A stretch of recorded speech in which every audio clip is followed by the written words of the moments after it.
ನಮಸ್ತೆ ವೀಕ್ಷಕರೇ, ನಿಮಗೆ ದೇವಿ ಕೃಪಾ ಯೂಟ್ಯೂಬ್ ಚಾನಲ್ಗೆ ಸುಸ್ವಾಗತ. ಇವತ್ತು ನಾವು ಸೆಪ್ಟೆಂಬರ್ ತಿಂಗಳ ರಾಶಿ ಭವಿಷ್ಯ ನೋಡೋಣ ಬನ್ನಿ. ಮುಂಚೆ ದಯವಿಟ್ಟು ನನ್ನ ಚಾನಲ್ನ ಲೈಕ್ ಮಾಡಿ, ಶೇರ್ ಮಾಡಿ, ಸಬ್ಸ್ಕ್ರೈಬ್ ಮಾಡೋದು ಮಾತ್ರ ಮರಿಬೇಡಿ ಫ್ರೆಂಡ್ಸ್.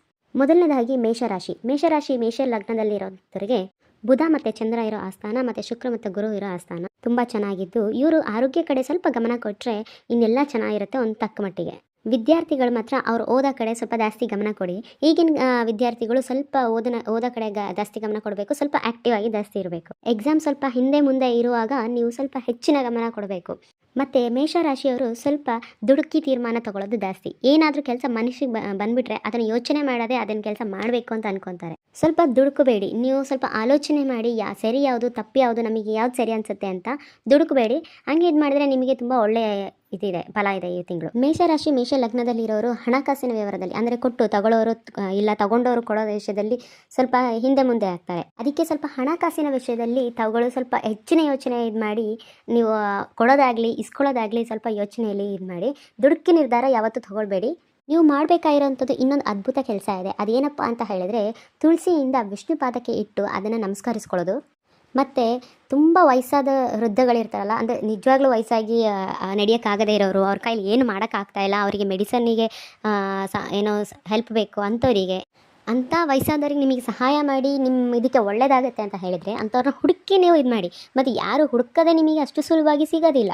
ಸ್ವಲ್ಪ ಹುಡುಕಿ ನಿಜವಾಗ್ಲೂ ನಿಮ್ಮಿಂದ ಅವರಿಗೆ ಅವಶ್ಯಕತೆ ಇದೆ, ನಿಮ್ಮ ಸಹಾಯದಿಂದ ಅವರಿಗೆ ಒಳ್ಳೆಯದಾಗುತ್ತೆ ಅಂತ ಹೇಳಿದರೆ ಅಂಥವರಿಗೆ ಸಹಾಯ ಮಾಡಿ. ನಿಮಗೆ ಅದರಿಂದ ತುಂಬ ಒಳ್ಳೆಯ ಲಾಭಗಳಿದೆ. ಅಂಥ ಒಂದು ಸೇವೆ ಮಾಡೋದ್ರಿಂದ ನಿಮಗೆ ಡೈರೆಕ್ಟ್ ದೇವರಿಂದನೇ ನಿಮಗೆ ಫಲ ಸಿಗೋಷ್ಟು ಮತ್ತು ಒಂದು ಈ ಜ್ಞಾನ ಯಜ್ಞ ಮಾಡಿದಷ್ಟು ನಿಮಗೆ ಒಂದು ಒಳ್ಳೆಯದಾಗುತ್ತೆ.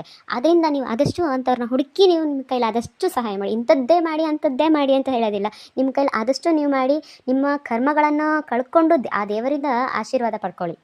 ಮತ್ತು ಪ್ರಯಾಣ ಕಾಲದಲ್ಲಿ ಸ್ವಲ್ಪ ಹುಷಾರಾಗಿರಿ. ಎಲ್ಲಿಯಾದರೂ ಹೋಗ್ಬೇಕಾದ್ರೆ ನಿಮ್ಮ ಎಚ್ಚರದಲ್ಲಿ ನೀವಿರಿ ಈ ತಿಂಗಳು.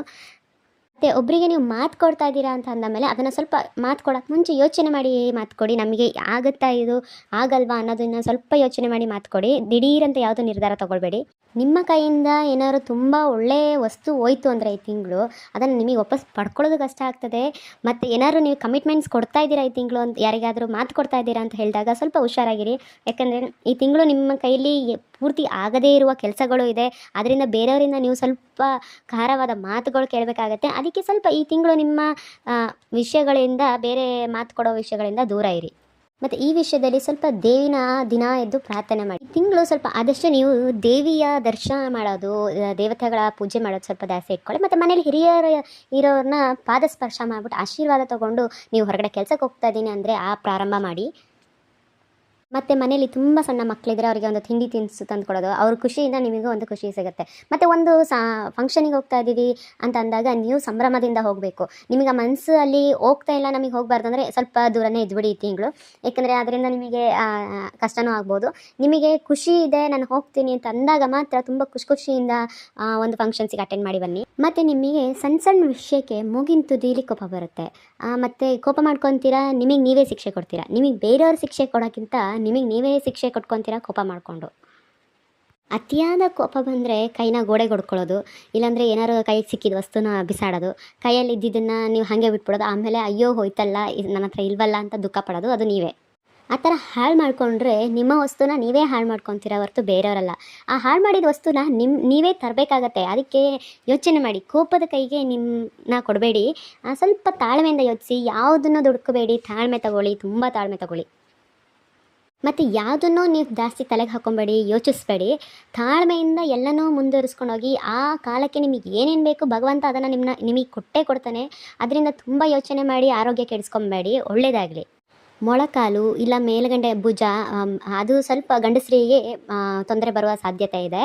ಮತ್ತು ಹೆಣ್ಣು ಮಕ್ಕಳಿಗೆ ಸ್ವಲ್ಪ ಚರ್ಮದ ಕಾಯಿಲೆ ಈ ತಿಂಗಳು ಜಾಸ್ತಿ ಇದೆ. ಅಂದರೆ ಮುಖದಲ್ಲಿ ಕಪ್ಪು ಕಲೆ ಆಗುವಂಥದ್ದು, ಇಲ್ಲ ಕಜ್ಜಿಗಳಾಗುವಂಥದ್ದು ಮೈಕೈಯಲ್ಲಿ, ಆ ಥರದ್ದು ಸ್ವಲ್ಪ ತೊಂದರೆ ಇದೆ ಚರ್ಮದ ಕಾಯಿಲೆಯಾಗಿ ಹೆಣ್ಮಕ್ಳಿಗೆ.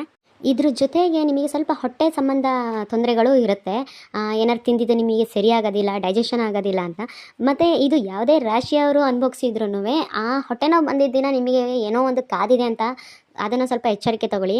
ಅದೇ ನಿಮಗೆ ಹೊಟ್ಟೆ ನೋವು ಇಲ್ಲ ಏನಿಲ್ಲ ಅಂತ ಹೇಳಿದ್ರೆ ಆ ದಿನ ನಿಮಗೆ ತುಂಬ ಅದ್ಭುತವಾಗಿದೆ. ಮತ್ತು ಮನೆಯಿಂದ ಹೊರಡೋಕ್ಕೆ ಮುಂಚೆ ಸ್ವಲ್ಪ ಮನೆ ದೇವರನ್ನ ಪ್ರಾರ್ಥನೆ ಮಾಡ್ಕೊಳ್ಳಿ. ದೇವಿದು ಕೃಪೆ ಜಾಸ್ತಿ ಇರಲಿ ನಿಮಗೆ. ಜಾಸ್ತಿ ದುಡುಕಿ ನಿರ್ಧಾರ ತೊಗೊಬೇಡಿ, ಎಲ್ಲನೂ ತಾಳ್ಮೆಯಿಂದ ಇರಲಿ. ದೇವರ ಹತ್ರ ಸಂಕಲ್ಪ ಮಾಡ್ಕೊಳ್ಳಿ. ಎಲ್ಲಾರು ಹೋಗ್ಬೇಕಾರೆ ಇಲ್ಲ ಏನಾದ್ರು ಕೆಲಸ ಇದು ಮಾಡಬೇಕಾದ್ರೆ ಇಂಥ ಕೆಲಸ ಮಾಡಿದರೆ ನನಗೆ ಒಳ್ಳೇದಾಗುತ್ತೆ, ಒಳ್ಳೆಯದೇ ನನಗೆ ನನ್ನ ಕುಟುಂಬದವ್ರಿಗೆ ಆಗುತ್ತೆ ಅಂತ ಅಂದ್ಕೊಳ್ಳಿ. ನಿಮಗೆ ಆ ದೇವಿ ನೀವು ಮಾಡ್ತಿರೋ ಕೆಲಸ ನಿಜವಾಗ್ಲೂ ಒಳ್ಳೇದಾದರೆ ನಿಮಗೆ ಕೈ ಹಿಡ್ದೇ ಹಿಡಿತಾಳೆ. ಎಚ್ಚರಿಕೆ ಏನಪ್ಪ ಅಂತ ಹೇಳಿದ್ರೆ, ಯಾರೊಂದಿಗೂ ಏನು ನೀವು ವ್ಯವಹಾರ ಮಾಡಬೇಕಾದ್ರೂ ಅದಕ್ಕೆ ತಾಳ್ಮೆ ಇರಬೇಕು. ನಿಮಗೇನು ಕೆಲಸ ಮಾಡಿದರೆ ಒಳ್ಳೆಯದಾಗುತ್ತೆ, ಯಾವುದು ಬೇಕು ಯಾವುದು ಬೇಡ, ಯಾವುದ್ರ ಮೇಲೆ ನಾವು ಇನ್ವೆಸ್ಟ್ ಮಾಡಿದರೆ ನಮಗೆ ಹೆಚ್ಚು ಲಾಭ ಬರುತ್ತೆ ಅನ್ನೋದು ಯೋಚಿಸಿ. ಯಾವುದು ಬೇಡದ ಕೆಲಸ ಇದೆ ಅದನ್ನು ನೀವು ಜಾಸ್ತಿ ತಲೆಗೆ ಹಾಕೊಬೇಡಿ, ಕೈಗಿಟ್ಕೋಬೇಡಿ. ಅದಕ್ಕಿಂತ ಮುಖ್ಯವಾದ ಏನು ಗೊತ್ತಾ, ನೀವು ಯಾರು ನಮ್ಮವರು ಅಂತ ನಿಮ್ಮ ಸುತ್ತಮುತ್ತ ಓಡಾಡ್ತಾ ಇರ್ತಾರಲ್ಲ ಅವರಿಂದನೇ ನಿಮಗೆ ಈ ತಿಂಗಳು ಸ್ವಲ್ಪ ಸಮಸ್ಯೆ ಜಾಸ್ತಿ ಇದೆ. ಸೊ ಅವ್ರ ಜೊತೆ ನೀವು ಸ್ವಲ್ಪ ಎಚ್ಚರಿಕೆಯಿಂದ ಸ್ವಲ್ಪ ಓಡಾಡಿ ಮಾತಾಡಿ. ಎಲ್ಲರೂ ಕೈ ಬಿಟ್ರು ಆ ಮೇಲೆ ಇರೋ ಭಗವಂತ ನಿಮ್ಮ ಕೈ ಬಿಡೋದಿಲ್ಲ. ಆದರೆ ಸ್ವಲ್ಪ ನಿಮ್ಮ ಗ್ರಹಗತಿಗಳು ಸರಿ ಇಲ್ಲದ ಕಾರಣ ನೀವು ಸ್ವಲ್ಪ ಯೋಚನೆ ಮಾಡಿ ಇದು ಮಾಡಿ. ನಾನು ಇದ್ದೀನಿ ನಿಮ್ಮ ಜೊತೆಗೆ, ನಾನು ನಿಮ್ಮೊಟ್ಟಿಗೆ ಸಹಾಯ ಮಾಡ್ತೀನಿ, ಪ್ರತಿಯೊಂದು ಹೆಜ್ಜೆಲ್ಲೂ ನಿಮ್ಮೊಟ್ಟಿಗೆ ಇರ್ತೀನಿ ಅಂತ ಯಾರು ಹೇಳ್ತಾರೆ ನಿಮ್ಮೊಟ್ಟಿಗೆ, ಅವರೇ ನಿಮ್ಮನ್ನ ನಡುದು ದಾರಿಲಿ ಕೈ ಬಿಟ್ಟು ಹೋಗ್ತಾರೆ. ಆದರೆ ನಿಮ್ಮ ಬುದ್ಧಿ ನಿಮ್ಮ ಕೈಲಿತ್ತು ಅಂತ ಹೇಳಿದರೆ ನೀವು ಎಲ್ಲನೂ ಪೂರೈಸ್ಕೋಬೋದು. ಅದರಿಂದ ಸ್ವಲ್ಪ ತಾಳ್ಮೆಯಿಂದ ಯೋಚಿಸಿ. ಅವ್ರು ನಮಗೆ ನಿಜವಾಗ್ಲೂ ಸಹಾಯ ಮಾಡ್ತಾರೆ ಅಂತ ನಿಮಗೆ ಪೂರ್ತಿ ನಂಬಕ್ಕೆ ಹೋಗಬೇಡಿ ಯಾರನ್ನೂ. ಮನುಷ್ಯನ ಗ್ರಹಗತಿಗಳು ಹಾಗೇನೆ. ಒಂದು ಗ್ರಹ ಚೆನ್ನಾಗಿದ್ರೆ ಇಲ್ಲ ಇನ್ನೊಂದು ಗ್ರಹದ್ದು ಅದ್ರ ಮೇಲೆ ದೃಷ್ಟಿ ಬಿದ್ದಾಗ ಏರುಪೇರು, ಲಾಭ ನಷ್ಟ ಎಲ್ಲ ಉಂಟಾಗುತ್ತೆ. ಕುಲದೇವರ ಅನುಗ್ರಹ ನಿಮಗೆ ಈ ತಿಂಗಳು ಖಂಡಿತ ಬೇಕು. ಕುಲದೇವರನ್ನ ನೀವು ತುಂಬ ಪ್ರಾರ್ಥಿಸಿ ಈ ತಿಂಗಳು. ಮತ್ತು ನಿಮ್ಮ ಬೇರೆಯವ್ರ ಮಾತು ಕೇಳದೆ ನೀವು ಒಂದು ಹಣಕಾಸಿನ ವ್ಯವಹಾರಕ್ಕೆ ನೀವು ತುಂಬ ದೊಡ್ಡ ಮಟ್ಟಿಗೆ ಹೋಗಬೇಡಿ.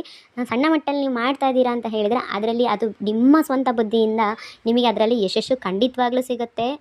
ನಿಮಗೆ ಸಣ್ಣ ಪುಟ್ಟ ವಿಷಯಕ್ಕೂ ನಿಮಗೆ ಒಂಥರ ಹೆದರಿಕೆ ಆಗೋದು, ಎಲ್ಲೋ ಹಳೆಯ ವಿಷಯನ ಏನೋ ಆಚೆ ಬಂದು ಅದು ನಮಗೆ ಕೆಡುಕಾಗುತ್ತೆ ಅಂತ ಅನ್ನೋದು ಯೋಚನೆ ಮಾಡೋದು, ಮತ್ತು ಸಣ್ಣ ಪುಟ್ಟ ವಿಷಯಕ್ಕೆ ನೀವು ಮುಂಗೋಪ ಮಾಡ್ಕೊಳ್ಳೋದು ಅದನ್ನು ಬಿಟ್ಬಿಡಿ. ನಿಮಗೆ ಆ ಥರ ಇದಾಗ್ತಿದೆ ಅಂದರೆ ಯಾವ್ದಾದ್ರು ದೇವಿ ಮಂತ್ರನ ನೀವು ಅಮ್ಮನ ಮಂತ್ರನ ನೀವು ಪ್ರಾರ್ಥನೆ ಮಾಡ್ತಾ ಇರಿ ನಿಮ್ಮ ಮನಸ್ಸಲ್ಲಿ. ಬೆಳಗ್ಗೆದ್ದು ಮಾಡಿ. ನಿಮಗೆ ಮನಸ್ಸು ಚಂಚಲ ಆಗ್ತಾ ಇದೆ, ನಿಮಗೇನೋ ಹೆದರಿಕೆ ಆಗ್ತಾ ಇದೆ ಅಂದಾಗ ದೇವಿ ಪ್ರಾರ್ಥನೆ ಮಾಡಿ, ಎಲ್ಲ ಒಳ್ಳೆಯದಾಗುತ್ತೆ. ಆದರೆ ಈ ತಿಂಗಳು ನಿಮಗೆ ತಾಳ್ಮೆ ಅನ್ನೋದು ಬಹು ಹೆಚ್ಚಾಗಿರಬೇಕು. ಏನು ಸರಿ ಏನು ತಪ್ಪು, ಯಾರು ಏನು ಹೇಳ್ತಾ ಇದ್ದಾರೆ ಅನ್ನೋದನ್ನು ಯೋಚನೆ ಮಾಡ್ಕೊಂಡು ಈ ತಿಂಗಳು ಇದು ಮಾಡಿ. ನಿಮಗೆಲ್ಲ ಶುಭವಾಗುತ್ತೆ. ಶುಭವಾಗಲಿ ನಿಮಗೆ.